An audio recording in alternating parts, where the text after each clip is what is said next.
Good morning to all of you my dear student. कैसे हैं आप सब। और जैसे कि मैंने आपसे प्रॉमिस किया था कि जल्दी ही हम लोग जो हमारा यूनिट चल रहा है वो चल रही है हमारी यूनिट नंबर 7। और जो यूनिट नंबर 7 है इसका नाम है जेनेटिक्स एंड इवोल्यूशन। इसका जो फर्स्ट चैप्टर है principle of inheritance and variation. इस चैप्टर के हम लोग ने 1 लेक्चर्स लगाया, सिंगल लेक्चर्स लगाया है और ये आज जो हमारा लेक्चर नंबर 2 है। आज हम इसमें बात करने वाले हैं ग्रेगर जॉन मेंडल की। आप जानते हैं ग्रेगर जॉन मेंडल का कितना बड़ा योगदान है जेनेटिक्स में। तो आज हम बात करेंगे मेंडलिज्म की। आपको पता है ग्रेगर जॉन मेंडल का जो लास्ट वाला वर्ड है मेंडल, उसी से वर्ड निकला है ये मेंडलिज्म। तो मेंडलिज्म है क्या?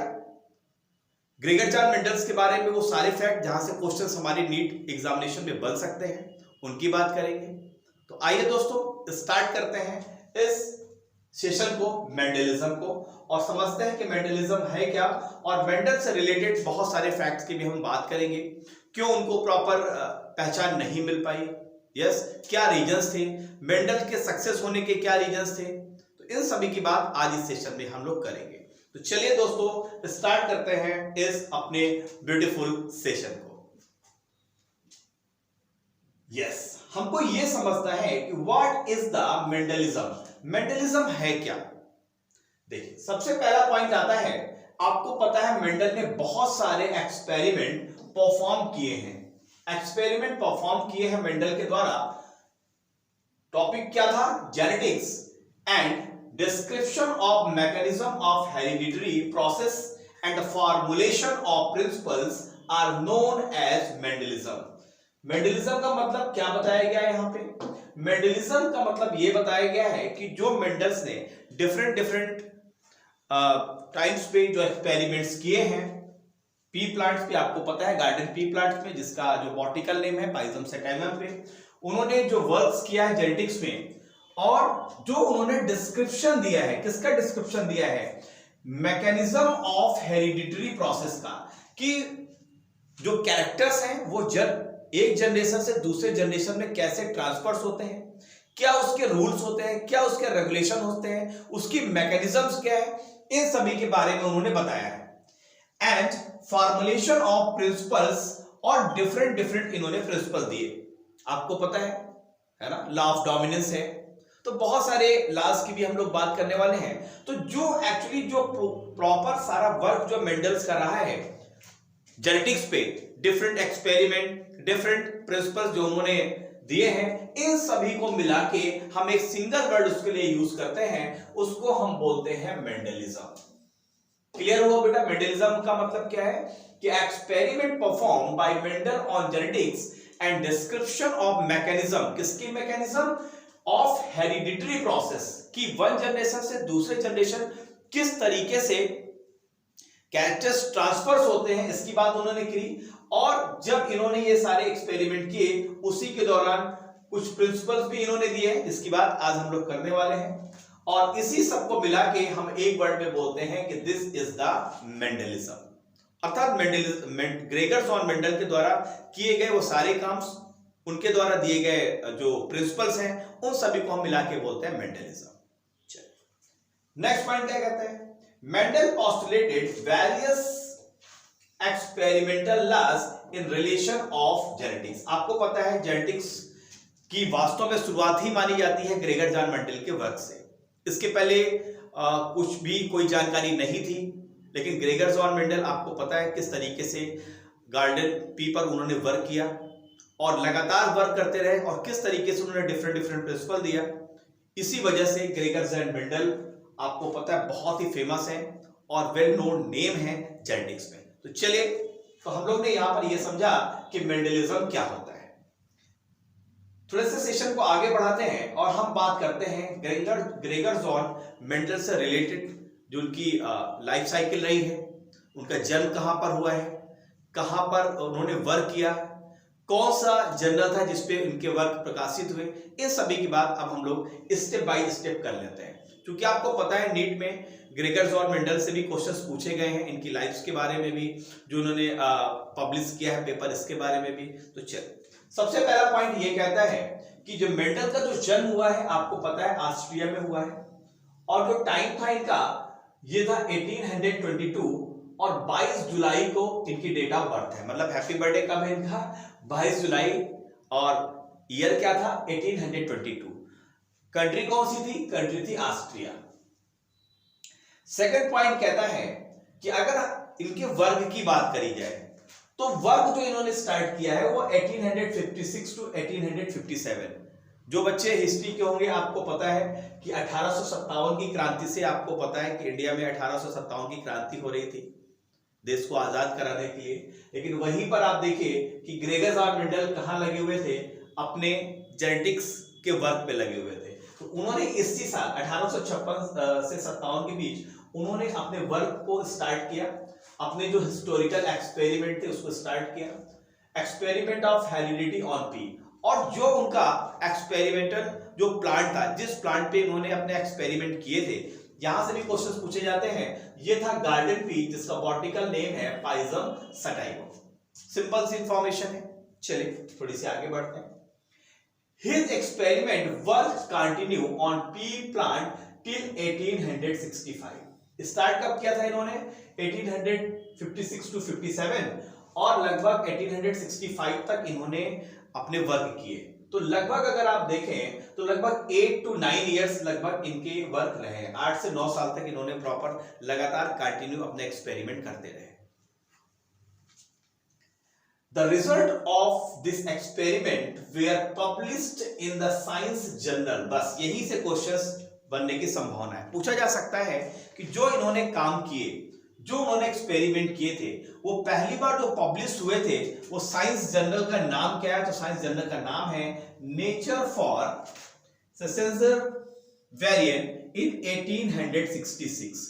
पहली बार 1865 तक इन्होंने काम किया है, और 1866 में पहली बार जो साइंस जर्नल थी जिसका नाम था नेचर फॉर सेंचर वेरिएंट में 1866 में इनके वर्क पब्लिश हुए थे।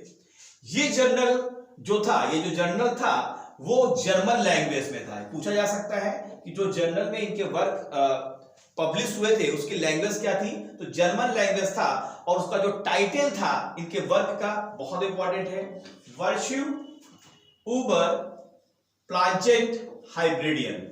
ये वर्ड है जिस टाइटल के तहत इनके वर्क पब्लिश हुए थे। क्लियर है पॉइंट? चलिए नेक्स्ट पॉइंट की ओर बढ़ते हैं।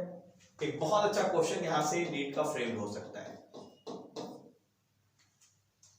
This journal was published by natural history society of Bruno. ये जो जर्नल था वो किसके द्वारा पब्लिश किया गया था? Natural history society of Bruno. तो एक बहुत अच्छा फैक्ट ये भी है। नेक्स्ट पॉइंट की ओर बढ़ते हैं। A paper of Mendel by the name of, एक जो पेपर था वो भी पब्लिश हुआ था मेंडल के नाम से, बाय द नेम ऑफ, इसका नाम क्या था? Experiment in plant hybridization, publish in this journal. तो एक पेपर भी मेंडल का पब्लिश हुआ था इस जर्नल में जिसका नाम था experiment in plant hybridization. Next point क्या कहता है?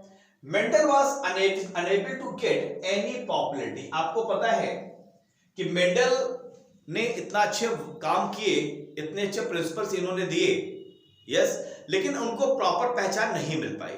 आपको पता है उस समय डार्विन बहुत ख्याति वाले साइंटिस्ट थे। उनके वर्क पर जो उन्होंने बुक लिखी थी ओरिजिन ऑफ लाइफ, उसी पर बहुत सारे साइंटिस्ट बिजी थे बात करने को।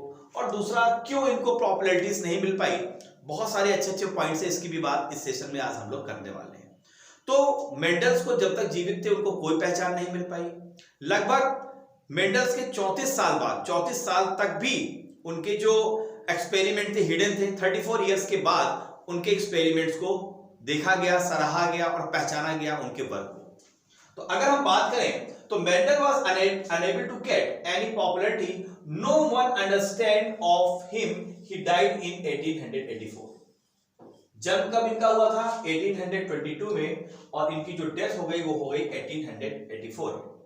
Without getting any credit of his work. और इनकी जो डेथ हुई है, यहां से क्वेश्चन बनता है, इनकी जो डेथ हुई थी वो किडनी डिसीज की वजह से हुई थी, और उस डिसीज का नाम है ब्राइट डिसीज।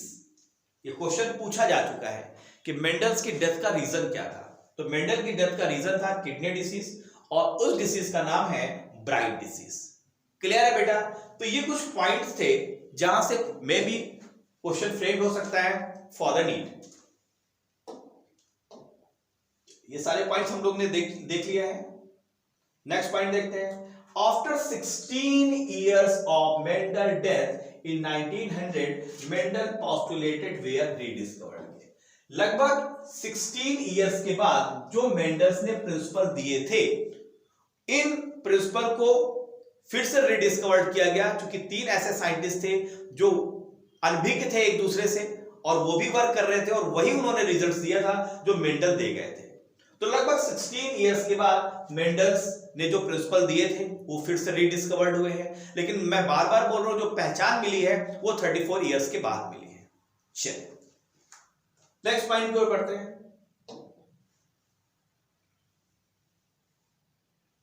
नेक्स्ट पॉइंट कहता है कि जो मेंडल्स के जो वर्क थे, जो उसको रीडिस्कवर्ड किया गया, जरा उन साइंटिस्ट के नाम पूछ लेते हैं। वो साइंटिस्ट किस कंट्री से रिलेटेड थे, किस प्लांट पे वर्क उन्होंने किया, यस, और कौन से उन्होंने प्रिंसिपल्स दिए। और सेकंड हम देखेंगे कुछ फैक्ट जो इससे रिलेटेड है। तो सबसे पहले उन साइंटिस्ट के बारे में बात करते हैं जो साइंटिस्ट ने मेंडल्स के वर्क को रीडिस्कवर्ड किया। वो पता नहीं था कि मेंडल ये वर्क कर चुके हैं, ये प्रिंसिपल दे चुके हैं, वो भी अपना एक्सपेरिमेंट किया, लेकिन देखिए वो साइंटिस्ट के नाम क्या थे। पहला साइंटिस्ट का नाम सबसे फेमस है कार्ल कोरेंस। कार्ल कोरेंस ये एक जर्मनी से रिलेटेड थे, और इन्होंने जो वर्क किया था वो पाइजम सटाइवम पे नहीं किया था। इन्होंने जो वर्क किया था वो मेज प्लांट पे किया था। किस पे किया था? मेज प्लांट पे किया था। सेकंड जो साइंटिस्ट थे उनका नाम था ह्यूगो डे व्रीज। अच्छी तरीके से आप परिचित हैं, और इनकी जो कंट्री थी वो थी हॉलैंड, और इनका जो एक्सपेरिमेंट था वो था इवनिंग प्रिमरोज पे। आप देखिए प्लांट्स बदल रहे हैं। ग्रेगर्स और मेंडल ने कहां पे किया था? गार्डन पी, पाइजम सटाइवम पे। इन्होंने वर्क कहां पे किया? कोरेंस ने मेज में, जबकि ह्यूगो डे व्रीज ने जो वर्क किया है वो किया था इवनिंग प्रिमरोज पे। He republished the Mendel's result in 1901 in Flora magazine। बहुत इंपॉर्टेंट है ये वर्क, कहां पर जो उन्होंने किए हैं, किस मैगजीन में प्रकाशित हुए थे? फ्लोरा मैगजीन पे। आपको पता है दो वर्ड होते हैं फ्लोरा एंड फाना। फ्लोरा का मतलब होता है प्लांट्स वाला, और फाना का मतलब होता है एनिमल से रिलेटेड है। तो ह्यूगो डे व्रीज किस कंट्री से रिलेटेड है? हॉलैंड से। एक्सपेरिमेंटल प्लांट क्या था? Evening primrose. और जो थर्ड साइंटिस्ट थे इनका नाम था टेसरमार्क, और ये इनकी जो कंट्री थी वो थी ऑस्ट्रिया, और इनका जो एक्सपेरिमेंट था वो डिफरेंट फ्लावरिंग प्लांट था, कोई एक निश्चित नहीं था, डिफरेंट फ्लावरिंग प्लांट पे इन्होंने एक्सपेरिमेंट किए थे। लेकिन तीनों के तीनों में कॉमन एक चीज ये है कि इन्होंने वही प्रिंसिपल दिए थे जो मेंडल बहुत पहले देके जा चुके थे। क्लियर है बेटा? तो यहां पर क्वेश्चन कैसे बन सकता है? यहां पर तो एक तो क्वेश्चन ये बन सकता है कि एक तरफ आपके साइंटिस्ट के नाम दे दिए जाए, दूसरी तरफ उनकी कंट्री दे दी जाए, और आपको मैचिंग के लिए बोल दिया जाए। एक तो क्वेश्चन ये बन सकता है। दूसरा क्वेश्चन बन सकता है कि एक तरफ साइंटिस्ट के नाम दे दिए जाए, और दूसरी तरफ इनके जो एक्सपेरिमेंटल प्लांट हैं कि मेज पे किसने वर्क किया, प्रिमरोज पे किसने वर्क किया, वो कौन से साइंटिस्ट थे जिन्होंने डिफरेंट फ्लावरिंग प्लांट पे वर्क किया, और वही रूल्स उन्होंने दिए जो रूल्स मेंडल पहले ही दे चुके थे। तो इस तरीके से एक क्वेश्चन और फ्रेम हो सकता है। तो ये तीनों बहुत इंपॉर्टेंट पॉइंट हैं आपके नीट एग्जामिनेशन के पॉइंट ऑफ व्यू से। चलिए नेक्स्ट पॉइंट की ओर बढ़ते हैं। नेक्स्ट पॉइंट क्या कहता है? जो क्रेडिट थी रीडिस्कवरी की मेंडलिज्म की, वो इन्हीं 3 साइंटिस्ट को जाती है। और आपको पता है इसमें से जो कोरेंस थे, ये कार्ल कोरेंस जो कि जर्मनी से रिलेटेड थे और जिन्होंने मेज प्लांट पे अपना एक्सपेरिमेंट किया है, इन्होंने 2 लॉ दिए हैं जो मेंडल्स पहले ही दे जा चुके थे। वो पहला लॉ था लॉ ऑफ हेरिडिटी या लॉ ऑफ इनहेरिटेंस या लॉ ऑफ मेंडलिज्म। जो मेंडलिज्म का जो फर्स्ट लॉ था उसको इन्होंने फिर से दिया, या लॉ ऑफ सेग्रीगेशन। और सेकेंड लॉ था लॉ ऑफ इंडिपेंडेंट असॉर्टमेंट। इन दोनों लॉ को कोरेंस ने फिर से दिया था, लेकिन कोरेंस को पता नहीं था कि ये जो प्रिंसिपल मैं दे रहा हूं अपने एक्सपेरिमेंट्स के आधार पर, ये सारे प्रिंसिपल्स और इसके जो रिजल्ट्स हैं वो पहले ही जर्नल में प्रकाशित हो चुके हैं और मेंडल इसको पहले ही दे जा चुके थे। लेकिन जब ये देखा गया कि जो इन तीनों ने ये जो एक्सपेरिमेंट्स के अपने जो रिजल्ट्स दिए, अरे ये रिजल्ट्स तो पहले से ही मौजूद है, तब समझ में आया कि एक ऐसा बंदा जो ग्रेट वर्क करके जा चुका था, हमने उसको कोई पहचान नहीं दी। तब उनको इस चीज का एहसास हुआ कि यस, कितने बेहतरीन वर्क ग्रेगर जॉन मेंडल करके गए थे जेनेटिक्स पे। इसलिए जेनेटिक्स में सबसे बेहतर, जो सबसे बेस्ट योगदान माना जाता है, वो ग्रेगर जॉन मेंडल का ही माना जाता है। चलिए, तो ये कुछ फैक्ट हम लोग ने देखे। चलिए कुछ और देखते हैं मेंडलिज्म से रिलेटेड। नेक्स्ट फैक्ट क्या कहते हैं? Reason for Mendel success. सबसे इंपॉर्टेंट पॉइंट ये है, आपको पता है कि मेंडल्स के समय भी कुछ ऐसे साइंटिस्ट थे जो जेनेटिक्स पे वर्क कर रहे थे, लेकिन वो उतने अच्छे रिजल्ट्स ना तो पा रहे थे क्योंकि कुछ प्रॉब्लम्स थी उनकी। मेंडल क्यों सफल हुए, इसको भी हमें समझना है। मेंडल की सफलता का कारण क्या था? तो कारण वो कौन कौन से हैं, जरा उसकी बात कर लेते हैं। पहला कारण ये था कि जो Mendel studied the inheritance of 1 or 2 characters at a time. जब भी उन्होंने एक्सपेरिमेंट किया, उस समय उन्होंने 1 या 2 कैरेक्टर्स को ही आधार बनाया। क्लियर है? 1 या 2 कैरेक्टर्स का आधार का मतलब क्या है? अगर उन्होंने सीड्स पर बात करी तो उन्होंने देखा सीड का शेप कैसा है, रिंकल्ड है या स्मूथ है। अगर उन्हें फ्लावर के कलर की बात करी तो देखा पर्टिकुलर फ्लावर का कलर कैसा है, रेड है या व्हाइट है। मतलब एक समय पर 1 या 2 कैरेक्टर्स को ही आधार बनाया। जैसे हमारे जो गार्जियंस होते हो क्या बोलते हैं कि भाई अगर एक समय पर आप एक काम करेंगे तो सफलता के चांसेस बढ़ जाएंगे, आप पूरी एनर्जी एक पर ही फोकस कर पाएंगे। तो आपको ये बात समझ में आ पा रही होगी कि मेंडल की सफलता का भी यही कारण था कि एक समय पर उन्होंने मिनिमम 1 या मैक्सिमम 2 कैरेक्टर्स पर ही फोकस किया, जिसकी वजह से वो प्रॉपर एक्सपेरिमेंट जो कर रहे थे उसके रिजल्ट्स को प्रॉपर वो एनालाइज कर पाए और प्रॉपर रिजल्ट्स दे पाए। तो पहला रीजन क्या था कि एक समय पर 1 या 2 कैरेक्टर्स को चुनना। मेनी कैरेक्टर, लेकिन दूसरे जो साइंटिस्ट थे जो उस समय वर्क करना चाह रहे थे या वर्क कर रहे थे, वो एक ही समय पर कई कैरेक्टर्स को ले रहे थे, जिसकी वजह से कंफ्यूजिंग क्रिएट हो जा रहा था और प्रॉपर वो प्रिंसिपल नहीं दे पाए। यस, उसी समय आपको पता है कार्ल र्यूटर साइंटिस्ट थे, वो भी वर्क कर रहे थे जेनेटिक्स पे, और इनका जो वर्क था वो टोबैको प्लांट पे था, जबकि John gross and night work कर रहे थे पी प्लांट पे। यस, यहां से एक क्वेश्चन बनता है कि वो दूसरे कौन से साइंटिस्ट हैं, जिस तरह से ग्रेगर जॉन मेंडल पी पे काम कर रहे थे और वो भी उसी पी प्लांट पे काम कर रहे थे, लेकिन उनको उतनी सफलता नहीं मिली, और उनका नाम है जॉन ग्रॉस एंड नाइट। बहुत इंपॉर्टेंट पॉइंट है माय डियर स्टूडेंट, नीट का यहां पर बहुत अच्छा क्वेश्चन फ्रेम हो सकता है। चलिए नेक्स्ट पॉइंट पर बढ़ते हैं। नेक्स्ट पॉइंट क्या बताता है कि मेंडल के सफलता का दूसरा कारण क्या था? कि दूसरा कारण था सिलेक्शन ऑफ मटेरियल। आपको पता है जो उन्होंने एक्सपेरिमेंटल प्लांट चुना वो क्या था? गार्डन पी था, जिसका बॉटनिकल नेम है पाइजम सैटाइवम। तो जो इन्होंने पी प्लांट चुना था उसकी पहली कैरेक्टरिस्टिक्स तो ये थी कि ये प्लांट्स एनुअल थे। आपको पता है जब प्लांट्स की आप कैटेगरी करेंगे तो एनुअल, बाइनियल और पेरिनियल। एनुअल में वो प्लांट आते हैं जिनकी लाइफ साइकिल 1 ईयर में कंप्लीट हो जाती है, बाइनियल में वो प्लांट आते हैं जिनकी लाइफ साइकिल 2 ईयर में कंप्लीट होती है, और पेरिनियल में वो प्लांट आते हैं जिनकी लाइफ साइकिल 2 साल से ज्यादा, 10 साल, 15 साल, 20 साल, 50 साल में कंप्लीट होती है। तो सबसे पहले इंपॉर्टेंट पॉइंट्स क्या था कि जो इन्होंने पी प्लांट्स को चुना, अब क्योंकि एक साल में ही वो, एक साल में भी क्या, कुछ मंथ में ही अपनी लाइफ साइकिल्स कंप्लीट कर पा रहा था, इसी वजह से इनके रिजल्ट्स इनको टाइमली मिल पा रहे थे, बहुत ज्यादा वेट भी करने की जरूरत नहीं थी। Yes, with short life cycle. कितनी लाइफ साइकिल होती है पी प्लांट्स की? मिनिमम 2 और मैक्सिमम 3, 2 से 3 मंथ में रिजल्ट्स उनको मिल पा रहे थे। एक तो सफलता का यह कारण था। So large number of offspring can be analysed with in A short period of time. तो कम ही समय में बहुत सारे रिजल्ट्स इनको देखने को मिल रहे थे, इसलिए प्रॉपर तरीके से वो एनालाइज कर पा रहे थे। तीसरा रीजन क्या था इनकी सफलता का? Pea plant has many contrasting trait. Contrasting traits का मतलब होता है, एक वर्ड होता है कैरेक्टर और दूसरा होता है ट्रेड्स। अगर हम बात कर ले कैरेक्टर्स की, जैसे हमने बोला सीड का शेप, तो कैरेक्टर होंगे 2, शेप वो राउंड है या रिंकल्ड है, ये हो गए ट्रेड्स। तो एक्चुअली जो ट्रेड्स थे वो बहुत कॉन्ट्रास्टिंग थे। भाई राउंड सीड बिल्कुल क्लियर दिखेगा और जो रिंकल्ड होगा वो बिल्कुल क्लियर दिख जाएगा, तो इनको पहचानने में दिक्कत नहीं होती थी। जैसे मान लें फ्लावर का कलर वो क्या है, कैरेक्टर, ट्रेड क्या होगा, व्हाइट फ्लावर कलर हो गया, रेड फ्लावर कलर हो गया। तो रेड और व्हाइट क्या हो गया, ट्रेड, और फ्लावर कलर क्या हो गया, कैरेक्टर।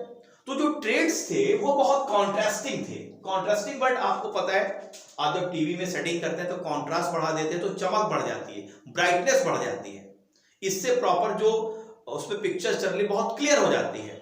तो वही से वर्ड लिया गया कॉन्ट्रास्टिंग। तो जो ट्रेड्स थे बहुत क्लियर थे, मतलब उसमें कोई भी कंफ्यूजिंग की संभावना नहीं थी। नेक्स्ट पॉइंट क्या था, natural self pollination is present in P plant.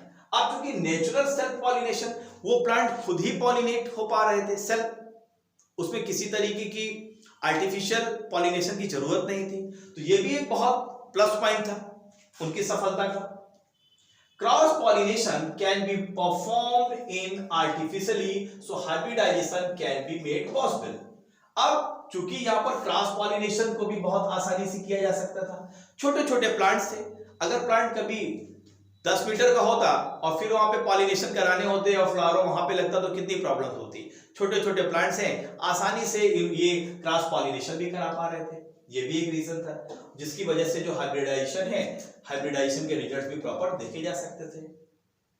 Next point क्या था कि pea plants easy to cultivate. Yes, इसको उगाना बहुत आसान था, पी प्लांट्स को आसानी से आप कल्टीवेट कर सकते हैं हार्ट गार्डन में। पी सीड्स आर लार्ज, जो पी के सीड्स थे, जो बीज थे, वो आकार में क्या थे, बड़े थे, लार्ज थे। In addition to pea Mendel worked on rajma. आपको एक चीज पता होना चाहिए, एक क्वेश्चन यहां से बहुत अच्छा बन सकता है कि क्या मेंडल ने सिर्फ वर्क पी प्लांट्स पे किया है? नो, माय डियर स्टूडेंट, उन्होंने और भी कई प्लांट्स को उन्होंने एक्सपेरिमेंट में लेके आए थे, लेकिन उनको सफलता नहीं मिली। और दूसरा प्लांट उनका था राजमा, लेकिन राजमा प्लांट से वो बहुत प्रॉपर तरीके से वो नहीं रिजल्ट निकाल पाए। आप जानते हैं ना, राजमा आप खाते हैं, तो राजमा प्लांट पर भी इनका वर्क है, लेकिन जो असली से जो सफलता मिली उनको पी प्लांट्स में मिली। क्यों मिली, एक एक रीजंस को मैं आपको यहां पर क्लियर कर रहा हूं। नेक्स्ट पॉइंट क्या था कि मेंडल क्वांटिटेटिवली एनालाइज किया था the inheritance of qualitative characters. Quantitative और क्वालिटी, मतलब जैसे सपोज दैट इन्होंने जो कैरेक्टर्स थे वो क्वांटिटेटिव ही देख रहे थे, कितने प्लांट लंबे हैं, कितने प्लांट छोटे हैं, कितने प्लांट्स में रेड फ्लावर है, कितने प्लांट्स में व्हाइट फ्लावर है। तो ये जो कैरेक्टर्स वो देख रहे थे वो क्वांटिटेटिवली भी देख रहे थे, और इसी वजह से जो रिजल्ट्स थे वो स्टैटिक्स का इन्होंने यूज किया, और स्टैटिक्स में प्रॉपर तरीके से वो वहां पर प्रिंसिपल को पास्टुलेट्स कर पाए। नेक्स्ट पॉइंट क्या था, he maintain the statical record of all the experiment. जितने भी एक्सपेरिमेंट उन्होंने किए सभी के सभी को उन्होंने स्टैटिकल रिकॉर्ड्स बनाया, एक एक चीजों को वहां पर एनालाइज किया, और एनालाइज कैसा था, क्वांटिटेटिवली था, इसलिए प्रॉपर तरीके से वो अपने एक्सपेरिमेंट को कर पाए, जो ला थे उसको प्रॉपर वो दे पाए। यही वो सारे रीजंस थे जिन वजह से मेंडल सक्सेस हुए, और यही चीजें नहीं थी उसी समय और भी साइंटिस्ट प्रयोग कर रहे थे। आपका नाम आपको पता है, ग्रॉस नाइट, इन्होंने भी पी प्लांट पे किया था, लेकिन पता चला एक ही समय पर एक से ज्यादा कैरेक्टर्स ले रहे हैं तो प्रॉब्लम्स क्रिएट हो जाती थी। दूसरा आपको पता है कार्ल रिटर, जिन्होंने टोबैको प्लांट पे भी वर्क किया था, लेकिन उनको उतनी सफलता नहीं मिली। तो माय डियर स्टूडेंट, ये वो सारे पॉइंट हैं जिन पॉइंट्स ने मेंडल्स को सफलता दिलाई और प्रॉपर तरीके से वो प्रिंसिपल्स को बना पाए। चलिए नेक्स्ट पॉइंट की ओर बढ़ते हैं। नेक्स्ट पॉइंट कहता है कि Mendel's results remain hidden due to. आपको पता है मेंडल्स वर्क करके चले गए, उनकी डेथ भी हो गई किडनी डिसीज से, लेकिन उनकी डेथ तक उनके सारे काम छुपे रहे, कोई भी उनके वर्क को पहचान नहीं पाया। इसका रीजन क्या था?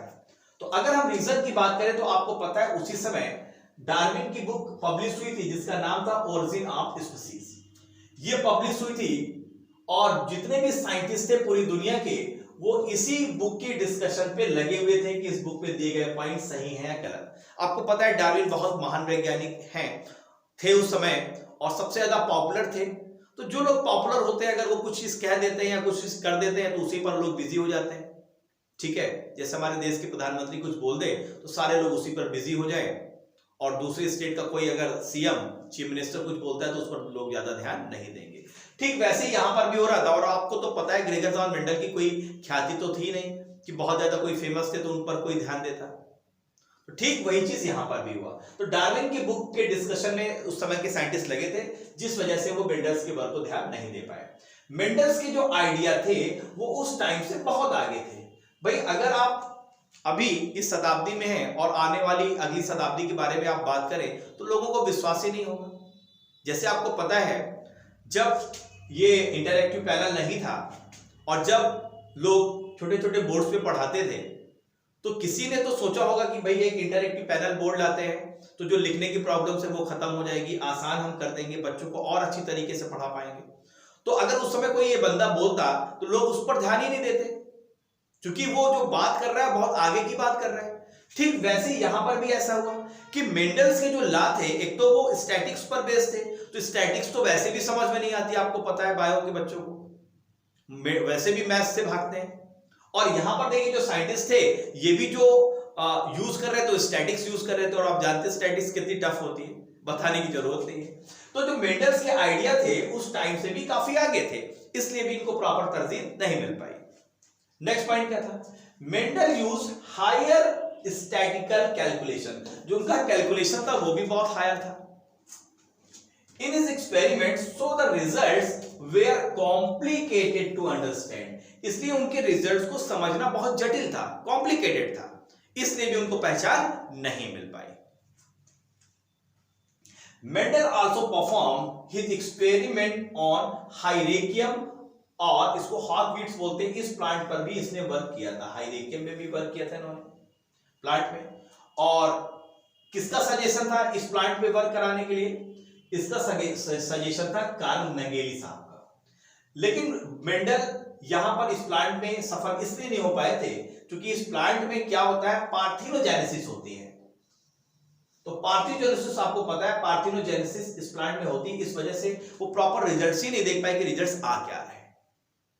तो इस तरीके से माय डियर स्टूडेंट हम लोगों ने आज मेंडलिज्म की बात करी, जिसमें हम लोगों ने देखा कि मेंडलिज्म क्या होता है, मेंडल्स ने किस प्लांट पे वर्क किया, उनकी सफलता का कारण क्या था, असफलता का कारण क्या था, क्यों मेंडल को प्रॉपर पहचान नहीं मिल पाई, मेंडल से रिलेटेड वो सारे वर्क किस जर्नल में प्रकाशित हुए, किस कंट्री से रिलेटेड थे, इन सभी की बात हम लोग ने करी मेंडलिज्म के अंतर्गत। जो हमारा नेक्स्ट चैप्टर होगा, नेक्स्ट सेशन होगा सॉरी, उसमें हम लोग मेंडल्स के जो लॉ है उसकी बात करेंगे और बहुत डिटेल से सारी चीजों को समझेंगे। तो जो बच्चे यहाँ पर नए हैं और अगर वो जानना चाहते हैं कि मेरे आने वाले सेशंस के नोटिफिकेशन उनको कैसे मिलेंगे, तो मैं आपको 3 रास्ते आपको बताता हूँ, इनमें से कोई भी एक रास्ता आप अगर फॉलो अप कर लेंगे तो आपको रेगुलर मेरे लेक्चर्स के नोटिफिकेशंस और लाइव सेशंस के नोटिफिकेशन आपको मिल पाएंगे और रिकॉर्डेड लेक्चर्स भी आपको यहाँ पर मिल पाएंगे। पहला रास्ता ये है, आपको गूगल प्ले स्टोर में जाना है, यहाँ पर DNCMI टाइप करिए, जैसे ही क्लिक करेंगे हमारा ऐप ओपन होके आ जाएगा जिसका नाम होगा DNCMI education Kevin media. Second रास्ता ये है कि आप गूगल प्ले स्टोर में जाके टेलीग्राम ऐप को डाउनलोड कर सकते हैं, और जब टेलीग्राम ऐप को डाउनलोड करेंगे तो वहां पर हमारा चैनल बना हुआ है doctor DN Gupta for NEET, इसके थ्रू भी आप हमारे साथ कांटेक्ट में रह सकते हैं और लगातार यहां से भी आपको मिलेगा। और सबसे बेहतर रास्ता ये है कि अगर अभी ये लेक्चर आप YouTube पे देख रहे हैं माय डियर स्टूडेंट, तो तुरंत के तुरंत अभी सब्सक्राइब कर लीजिए, क्योंकि अच्छे काम पे देरी नहीं करनी चाहिए, और बेल आइकन को जरूर प्रेस कर लीजिए। इससे होगा क्या कि जो भी मेरे आने वाले लेक्चर्स होंगे या जो लाइव सेशंस मैं आगे लेने वाला हूं उसके नोटिफिकेशन भी आपको टाइम से मिल जाएंगे। इन वर्क्स में कोई भी प्रॉब्लम्स आप होती हैं, मेरा यहाँ पे मोबाइल नंबर दिया हुआ है 7237841191, ये मेरा व्हाट्सएप नंबर भी है, इसके थ्रू भी आप मेरे साथ जुड़ सकते हैं। कोई प्रॉब्लम है आपकी प्रॉब्लम भी सॉल्व हो जाएगी। तो इस तरीके से माय डियर स्टूडेंट आज के सेशन को हम लोग क्लोज करते हैं। आई होप आपको ये लेक्चर्स अच्छा लगा होगा, और यदि आपको ये लेक्चर्स अच्छा लगा है माय डियर स्टूडेंट तो जरूर से जरूर इस सेशन को लाइक करिए, अपने दोस्तों के साथ शेयर करिए। मिलते हैं नेक्स्ट सेशन में। Thank you very much to all of you my dear student, we will meet again in next lecture. Bye bye, see you, bye.